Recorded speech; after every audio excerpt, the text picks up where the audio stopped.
আমরা আজকের এই টিউটোরিয়ালে যেটা করব সেটা হচ্ছে আমরা যে ব্লেড ভিউগুলো তৈরি করেছিলাম, এই যে এখানে ভিউগুলো তৈরি করেছিলাম, এই ভিউগুলোর মধ্যে লুপ নিয়ে কাজ করব। আমরা লারাভেল দিয়ে তো মোটামুটি আমরা এই পর্যন্ত ছোটখাটো কিছু টপিক নিয়ে আলোচনা করেছি। আজকে আমরা দেখি যে লুপ নিয়ে কিভাবে কাজ করে, আমাদের লারাভেলের মধ্যে আমরা কিভাবে লুপ চালাতে পারি সেই জিনিসটা দেখি। এখন এটা দেখতে গেলে আমরা যেটা করব সেটা হচ্ছে যে আমি এটাকে ডিলিট করে দিচ্ছি, হাইপার লিঙ্কটাকে ডিলিট করে দিচ্ছি। আমি এটাকে উপরে রাখি, জাস্ট একদম উপরে রেখে দিচ্ছি। এটা রেখে আমি সেভ দিলাম। সেভ দেওয়ার পর এখানে এসে পেজটাকে একটু রিফ্রেশ করি। রিফ্রেশ করলে দেখতে পারবো হ্যালো ইন্ডেক্স পেজ, শুধুমাত্র হ্যালো ইন্ডেক্স পেজ নামটা আছে। এখন যেটা করব আমরা সেটা হচ্ছে আমরা কি করব, এই ইন্ডেক্স পেজের মধ্যে একটা লুপ চালাবো। একটা লুপ চালায় কিছু জিনিস আমরা নিয়ে আসবো, হতে পারে 1 থেকে 100 পর্যন্ত, হতে পারে কিছু ছবি আমরা লুপ আকারে নিয়ে আসবো। আমরা দেখি কিভাবে লুপ চালায় আমাদের ব্লেড ভিউতে, মানে হচ্ছে আমাদের যে ইন্ডেক্স পেজ আছে সেই ইন্ডেক্স পেজের মধ্যে কিভাবে লুপ চালাতে পারি। আমরা ইন্ডেক্স পেজে লুপ চালাতে পারলে আমরা কিন্তু কন্ট্যাক্ট পেজে, অ্যাবাউট পেজে এবং পোর্টফোলিও পেজেও লুপ চালাতে পারবো। এখন লারাভেলের লুপ চালানোর সিস্টেমটা কি, সেটা হচ্ছে যে মূল বিষয়। আমরা তো পিএইচপিতে দেখেছিলাম লুপ, ফর লুপ যদি আমরা চালাই, ফর লিখে আমরা ভেরিয়েবল নিয়ে ভেরিয়েবল একটা মান ধরে ওই ভেরিয়েবলটা কত পর্যন্ত যাবে, কিভাবে যাবে, ইনক্রিমেন্ট হয়ে যাবে নাকি কিভাবে যাবে সেটা আমরা লিখতাম। তারপর কি যাবে সেটা আমরা লিখতাম, তাই না? এই কোড আমরা লিখে দিতাম নর্মাল যে পিএইচপিতে কাজ করেছিলাম, নর্মাল সে পিএইচপিতে। এখন আমরা যদি লারাভেল দিয়ে লুপ কাজ করতে চাই, মানে ফর লুপের কাজ করতে চাই, তাহলে আমাদেরকে যেভাবে লিখতে হবে সেটা হচ্ছে যে, খেয়াল করে দেখেন, প্রথমে একটা সাইন দিতে হবে। সাইন দিয়ে লিখতে হবে যে ফর, লারাভেলের লুপ লেখার সিস্টেম। ফর লিখে আমি একটা ফার্স্ট ব্র্যাকেট দিয়ে দিব, জাস্ট ফার্স্ট ব্র্যাকেট। এখন লুপটাকে শেষ করতে হবে না আমাদের। আমরা লুপের যে আনুষঙ্গিক বিষয়গুলো আমরা লুপের ভিতরে লিখবো, একটু পরে লিখতেছি। এখন লুপটাকে শেষ করার জন্য একটু নিচে এসে আমি লিখবো ইন ফর। আমি লুপ নিলাম, লুপটাকে শেষ করলাম এইভাবে। এখন ব্যাপার হচ্ছে লুপটা আমি কি, লুপের মধ্যে আমি কি কি নিব। আমরা নিতে পারি একটা ভেরিয়েবল নিতে পারি, বলতে পারি আই ইকুয়াল টু 0, সে 0 থেকে শুরু হবে। এরপর ভেরিয়েবল নিতে পারি আই কোথায় গিয়ে শেষ হবে, সে 100-এ গিয়ে শেষ হবে। তারপর বলতে পারি সে কিভাবে যাবে, সে ইনক্রিমেন্ট হয়ে হয়ে যাবে। শেষ, আমাদের লুপ লেখার সিস্টেমটা, স্ট্রাকচারটা হয়ে গেল। এখন সে কি ইকো করবে সেটা হচ্ছে মূল বিষয়। এখন সে ইকো করতে পারে, ধরেন সে ইকো করবে, আমি এখানে জাস্ট লিখে দিচ্ছি বাটন। জাস্ট সহজ একটা জিনিস আমরা দেখি, বাটন হতে পারে সাবমিট। জাস্ট সেভ দিলাম। সেভ দেওয়ার পর পেজটাকে আমি একটু রিফ্রেশ করে দেখি সে 0 থেকে 100 পর্যন্ত বাটন আসছে কিনা। হ্যাঁ, 0 থেকে 100 পর্যন্ত বাটন আসছে। আমি সবগুলোকে গণলে সবগুলো বাটন কিন্তু আমরা পাবো, তাই না? আমরা কিন্তু এখানে বাটন পেয়ে যাচ্ছি। এখন যদি আরেকটা কাজ করতে চাই সেটা হচ্ছে আমি চাচ্ছি 0 থেকে 1 পর্যন্ত নিয়ে আসবো। আমি তো এখন শুধুমাত্র সাবমিট লিখলাম, সে বাটনগুলোকে নিয়ে আসতেছে, তাই না? আমি চাচ্ছি বাটনের ভিতরেই 0 থেকে শুরু করে 100 পর্যন্ত সে নিয়ে আসবে। তাহলে যেটা আমাকে করতে হবে সেটা হচ্ছে যে সেকেন্ড ব্র্যাকেট নিতে হবে, ডাবল সেকেন্ড ব্র্যাকেট নিলাম। এই সেকেন্ড ব্র্যাকেটের ভিতরে আমার যে ভেরিয়েবলটা ছিল $i, ওই ভেরিয়েবলটা আমি দিয়ে দিব। দেওয়ার পর আমি একটা সেভ দিব।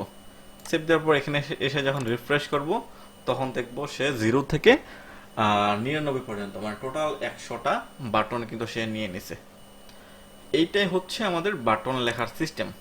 আমরা বাটন লেখার না, এটা হচ্ছে আমাদের ফর লুপ নেওয়ার সিস্টেম। আমরা ফর লুপটা কিভাবে নেব, খুব ইজি বিষয়, একদম সহজ বিষয়।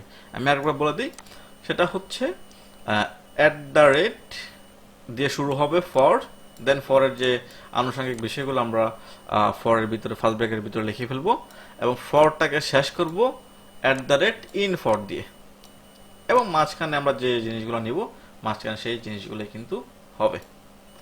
এখন আমরা তো এটা নিলাম। এখন যদি আমরা চাই ছবি নিতে চাই, আমরা চাচ্ছি এই যে বাটনগুলো নিলাম, বাটনগুলো থাকবে না, ছবি থাকবে কিংবা অন্য কিছু থাকবে, যেটাই খুশি সেটা নিতে পারবেন আপনি ফর লুপের ভিতরে। এবং আমি বাটন নর্মাল টেক্সট যখন আমি সাবমিট করছি, নর্মাল টেক্সটগুলো চলে আসছে। এখন আমি চাচ্ছি ছবি নিয়ে আসার জন্য, আমি চাচ্ছি 100 ছবি নিয়ে আসবো লুপের সাহায্যে। কারণ আমরা যখন একটা ওয়েবসাইট তৈরি করব, ওই ওয়েবসাইটের মধ্যে কিন্তু অনেক ধরনের ছবি থাকতে পারে, তাই না? লুপ আকারে আকারে অনেকগুলো ছবি থাকতে পারে। যেমন আমরা এখানে যে পোস্টগুলো করি সচরাচর ওই পোস্টগুলো কিন্তু লুপ আকারে আকারে আসে, ডাটাবেস থেকে হয়ে এগুলো কিন্তু একটা একটা করে আমাদের এখানে পোস্ট হয়। যাই হোক, আমাদের একটা পোস্টে অনেকগুলো ছবি থাকতে পারে। আমাদের যদি অনেকগুলো ছবি থাকে কিংবা অনেকগুলো ছবি নিতে চাই, তাহলে আমাদেরকে কি করতে হবে? তাহলে যে বিষয়টা নিয়ে কাজ করতে হবে সেটা হচ্ছে, আমি আপাতত বাটনটাকে ডিলিট করে দিচ্ছি। ওকে, ওয়েট, বাটনটাকে ডিলিট করে দিচ্ছি। আমি একটু সেভ দিই। সেভ দেওয়ার পর এখানে এসে পেজটাকে রিফ্রেশ, সরি, এটাকে না, এটা থাকুক, এটা থাকুক আপাতত। আমি দিলাম, হ্যাঁ চলে গেছে। এখন ইমেজ নিয়ে আসতে হবে না? নর্মাল যে ইমেজ ট্যাগ আছে আইএমজি লিখলাম। লেখার পর আমি কি দিব? S R C equal to double quotation. আমার কাজ শেষ। এখন যদি ইমেজটা কোনো সোর্স ফাইলের মধ্যে থাকে, তাহলে আমি সোর্স ফাইল থেকে আনতে পারবো। আর যদি আমরা চাই অনলাইন থেকে আনার জন্য, আমরা কিন্তু অনলাইন থেকে আনতে পারবো। এর আগে একটা কাজ করে আমরা একটা স্টাইল নিয়ে ইমেজের সাইজটা আমরা নির্ধারণ করে দিই। তাহলে স্টাইল নিতে পারতেছি আমরা, style equal to double quotation, then white হচ্ছে 50 পিক্সেল। তারপর হাইট নেই, হাইট ইকুয়াল টু হাইট হচ্ছে, সরি, হাইট হচ্ছে কত? 50 পিক্সেল নিলাম। এখন ইমেজের যে সোর্স ফাইলটা আছে, সোর্স ফাইলটা হবে এখানে। আমি একটা কাজ করি, আমি অনলাইন থেকে একটা ইমেজ নিয়ে নিই। মানে হচ্ছে আমি যদি চাই আমার এই ইমেজটাও নিতে পারবো, ভিউ করে। দেন ইমেজের যে লিঙ্কটা আছে, ইমেজের লিঙ্ক হচ্ছে কপি ইমেজ অ্যাড্রেস। এই যে লিঙ্কটা আছে, আমি লিঙ্কটাকে একটু কপি করি, কপি করে এই সোর্সের ভিতরে দিয়ে দিলাম। দেন আমি এটাকে সেভ দিই, সেভ দিয়ে দেখি কি অবস্থা।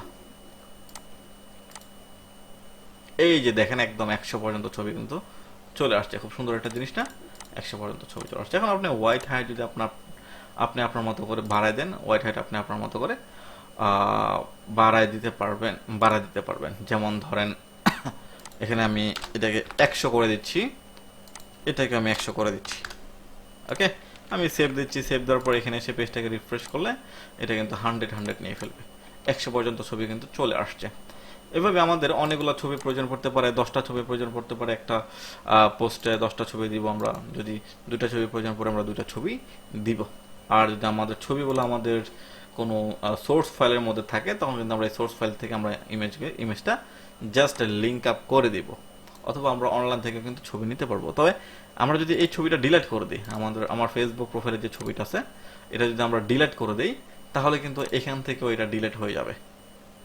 ওকে, এই ছিল যে আমাদের লুপ দিয়ে, মানে ফর লুপ দিয়ে কিভাবে বাটন তৈরি করা যায়, যতগুলো খুশি এতগুলা, কিভাবে অ্যাভেলেবেল ছবি নিয়ে আসা যায়। ওকে, এইটা ছিল আমাদের ফর লুপ। আমরা লারাভেলে কিভাবে ফর লুপ নিয়ে কাজ করতে পারি, এইটা ছিল এই সিকোয়েন্স। আশা করি সবাই ফর লুপ খুব সহজে, খুব সুন্দরভাবে কাজ করতে পারবেন। আজকে এ পর্যন্তই। নেক্সট আমরা ফর ইচ লুপ নিয়ে আলোচনা করব। ফর ইচ লুপ নিয়ে কিভাবে অ্যাভেলেবেল ভ্যালুগুলোকে ড্রপ ডাউন আকারে নিয়ে আসা যায়, আমরা ফর ইচ লুপ নিয়ে পরবর্তী স্টেপে পরবর্তী টিউটোরিয়ালে দেখব। আজকে এই পর্যন্তই। সবাইকে ধন্যবাদ। আসসালামু আলাইকুম।